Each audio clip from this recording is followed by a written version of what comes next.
कर्ण और अर्जुन दोनों महान योद्धा थे।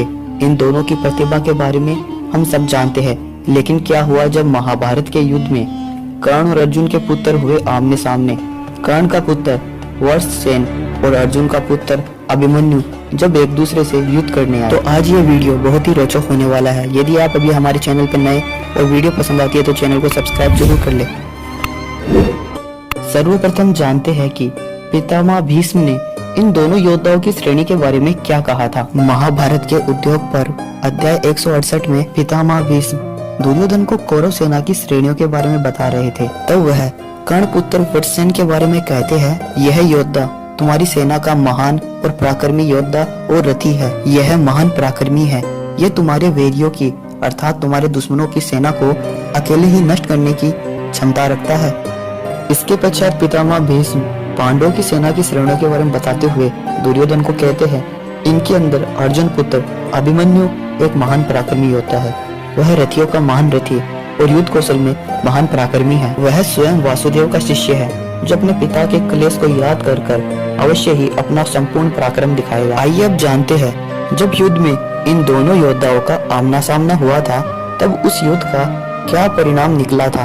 महाभारत अध्याय 45 में इन दोनों के युद्ध और भिड़ंत का एक छोटा सा विवरण दिया गया था। कहा जाता है, जब महाभारत के युद्ध के दौरान अभिमन्यु चक्रव्यूह को तोड़कर अंदर घुस गए थे, तब सिंधुराज जयद्रथ ने सभी पांडवों को उसी युद्ध सीमा पर रोक दिया और अभिमन्यु अकेले ही चक्रव्यूह में प्रवेश कर गए। अभिमन्यु अपने पराक्रम का कौशल दिखाते हुए आगे बढ़ते गए और उस समय सभी कौरव योद्धाओं ने अभिमन्यु पर अपने महान घातक बाणों से वार किया और अभिमन्यु को चारों ओर से घेर लिया। उस कौरव योद्धाओं में महान पराक्रमी योद्धा वत्ससेन भी था और उन दोनों में उस युद्ध के दौरान महान विनाशक युद्ध भी हुआ।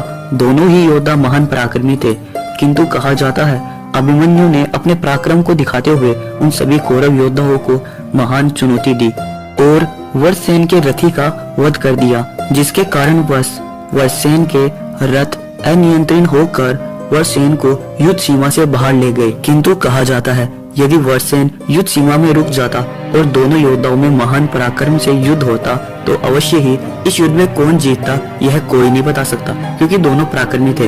किंतु अभिमन्यु स्वयं श्री कृष्ण का शिष्य होने के कारण वत्ससेन को युद्ध में पराजित कर सकता था, क्योंकि कहा जाता है अभिमन्यु ने संपूर्ण धनुर्विद्या और कई अस्त्र शस्त्र की शिक्षा विधिवत रूप से प्राप्त की थी, जबकि वत्ससेन को ऐसी कोई भी शिक्षा विधिवत रूप से प्राप्त नहीं हुई। इसी कारणवश अभिमन्यु वत्ससेन का वध कर सकता था, किंतु वत्ससेन ने युद्ध के दौरान नकुल जैसे महान योद्धा को पराजित किया। कहा जाता है वास्तविकता यह थी, जब युद्ध का कुछ समय के बाद अर्जुन और वत्ससेन का युद्ध हुआ तो अर्जुन के हाथों वत्ससेन का वध हो गया था। और यह बात करते हैं हम अभिमन्यु तो वह पराक्रमी योद्धा था जिसने बड़े बड़े योद्धाओं को महान चुनौती दी, जिसने पितामह भीष्म आदि जैसे महान योद्धाओं को अपनी वीरता का परिचय दिया। अभिमन्यु ने एक साथ अश्वत्थामा और दुशासन के कई वारों को अकेले ही रोक दिया। तो इस प्रकार कहा जा सकता है अभिमन्यु जैसा योद्धा महान पराक्रमी था।